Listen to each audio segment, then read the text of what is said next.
Neville Goddard, Walk on the Water, presented by Wisdom Untold.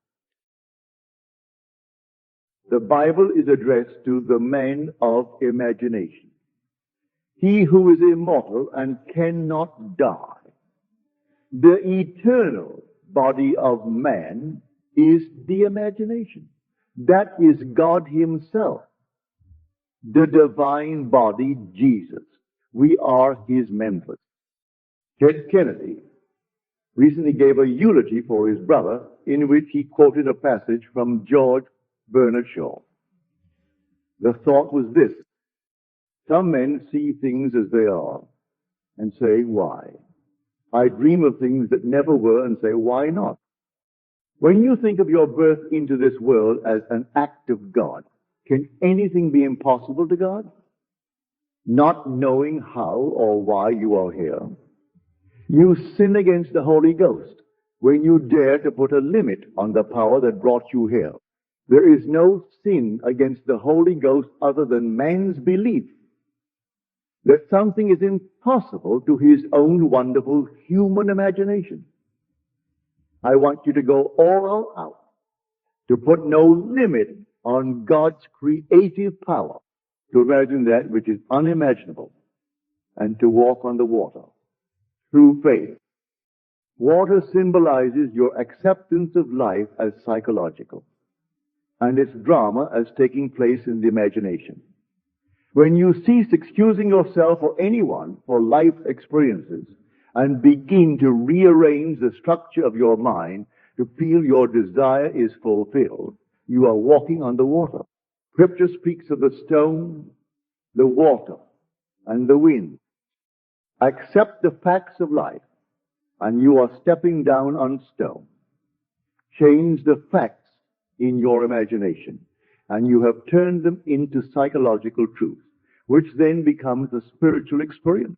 When you live by this principle, you are walking on water towards your birth from beyond.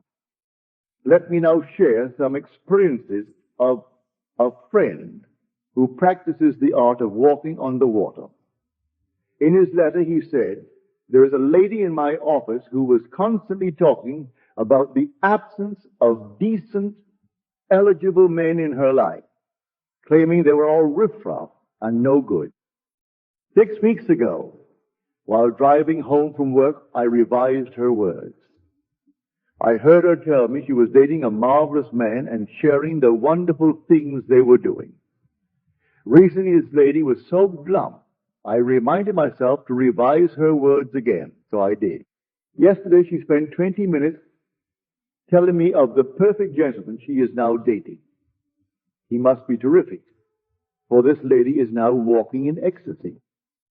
Then he continues saying, an associate asked me to write a news review for his client. I gathered all the material together that I would need, put it in a folder, and placed it on my desk, which was piled high with pending work. Then one Friday, my associate said, my client wants to see me next Monday at 9 a.m. in his office. And I realized that I must produce the news review at that time. Immediately, I sat down and imagined it was 5 p.m.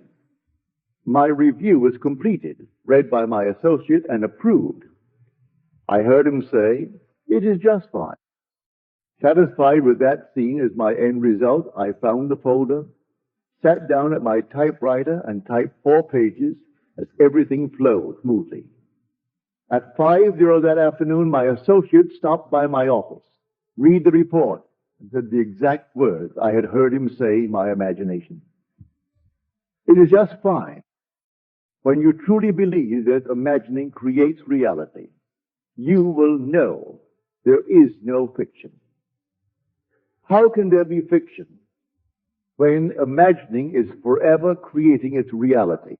You may hear something you do not like, but because imagining creates reality, what you heard was first imagined, or it could not have happened.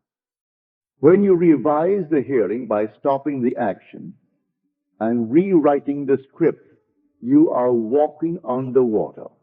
imagining the reality you desire to hear and appear in your world.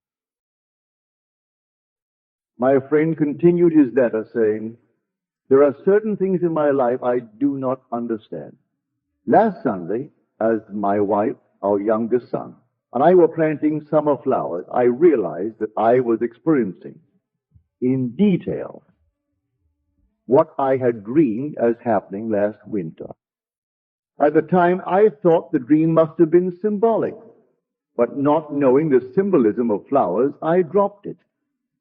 No, I do not understand the relationship between a night dream, which I did not control, and last Sunday's planting, which I did control.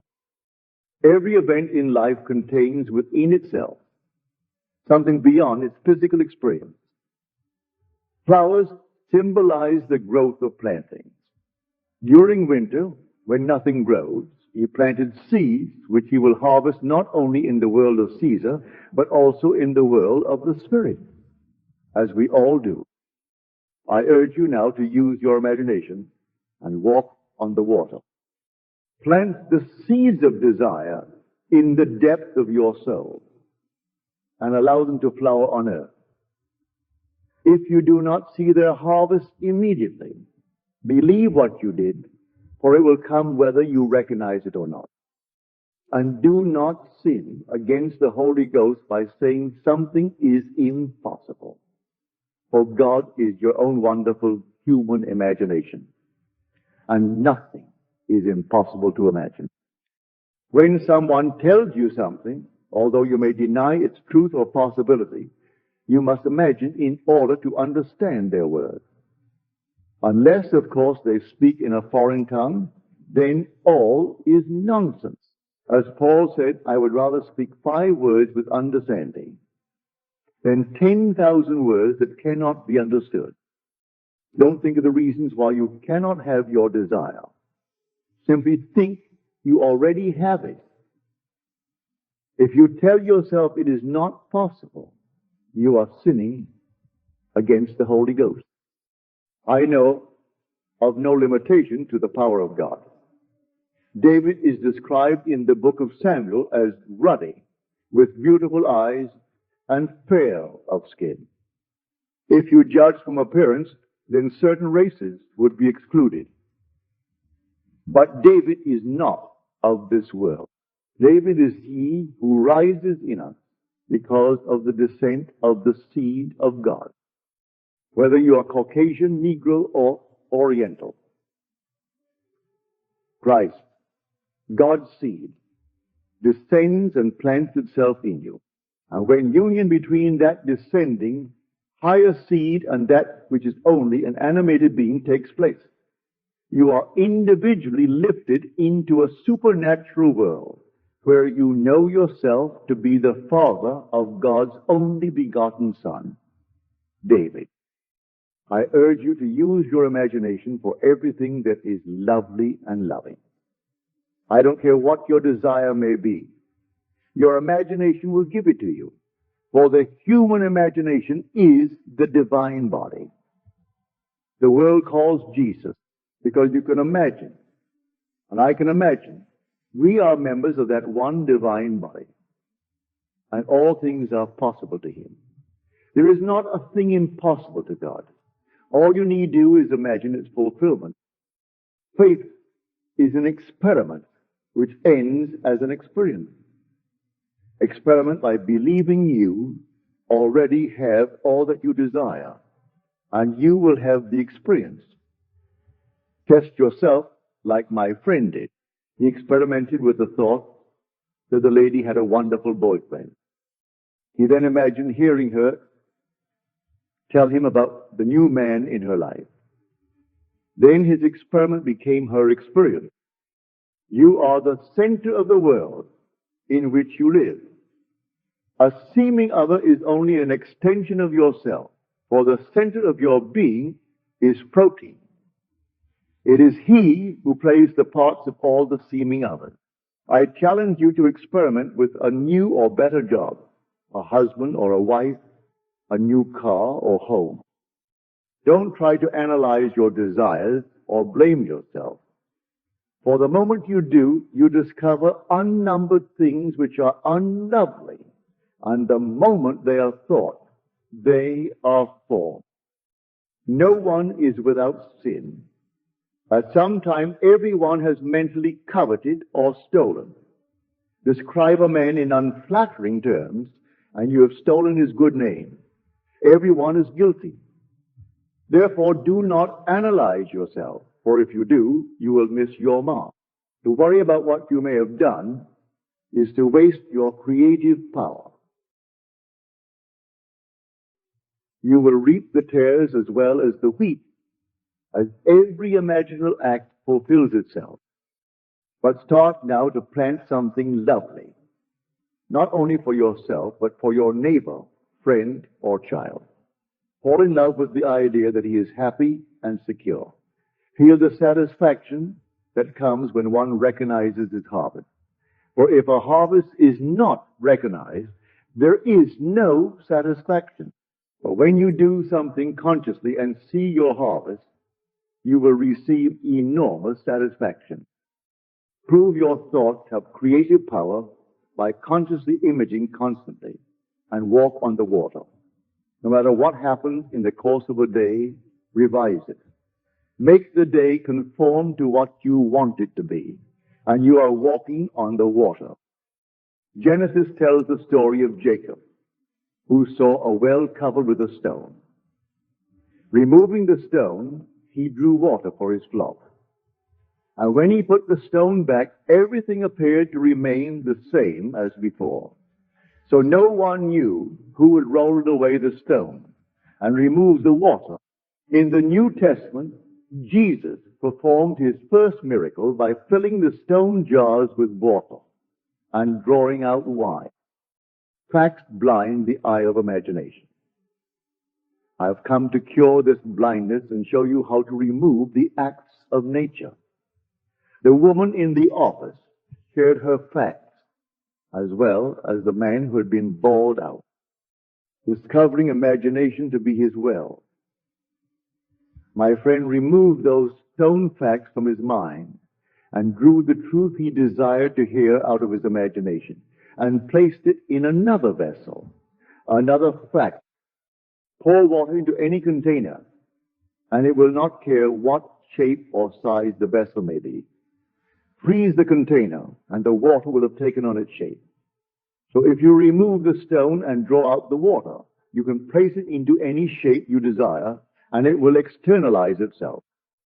Do not let a day pass without practicing the art of walking on water. Every time you use your imagination lovingly on behalf of another, you are mediating God to the seeming other. So many people use their imagination unlovingly, yet they are still mediating God to that other. Millions of people believe that someone has placed a curse on the Kennedys. Do you know that such powers do exist? Because imagining creates reality. William Butler Yeats once said, "One will never be certain it was not some woman treading in the winepress who started the subtle change in men's minds, or that the pressing out of which so many countries were given to the sword did not begin in the mind of some shepherd boy, lighting up his eye for a moment before it ran upon its way. Who knows who, this night, feeling hurt and betrayed by a friend, will set his thoughts of anger and revenge into motion with no thought of regret. Perhaps he does not know the art of forgiveness or have the desire to forgive, thereby allowing his thoughts to move and build until they come to their inevitable end by outpicturing themselves in his life. But as George Bernard Shaw said, some men see things as they are and say, why? I see things that never were and say, why not? I tell you the incredible story of Jesus Christ, the pattern which man must follow in order to escape eternal death, and say, why not?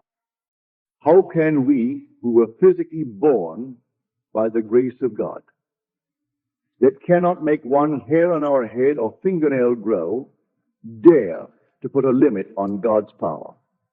If the grace of God gave us physical birth, cannot that same power give us spiritual birth into a higher world? The promise is, you shall be born from above. If God makes such a promise, He has the power to keep it, and He does through His gift of vision. Born of flesh by a power beyond ourselves, we are destined to be born into a spiritual world by a power beyond ourselves, because God's seed descended and united with us. It was planted by a creative act. And when that seed is fertilized, it erupts, the pattern awakens, and we move into an entirely different age. God's pattern has erupted in me. I am telling you my story in the hope that you who hear it will believe and prove its truth for yourselves. I have told you of Caesar's law, taught you how to walk on the water, and use this psychological law to change your world, not only for yourselves, but for others. No one needs to remain behind the proverbial 8 ball if he knows this truth. There is no need to beg or ask anyone for anything, for everything lives in the human imagination, ready to appropriate and be made visible. Everyone will be born from above, for everyone is God, and there is nothing but God. No one can fail. But God's story must be heard and believed. So God sends Himself as the messenger. By choosing an individual and impregnating him, the person may or may not know what is happening. But in the perfect interval of time, birth will take place. Everyone here is called for a purpose.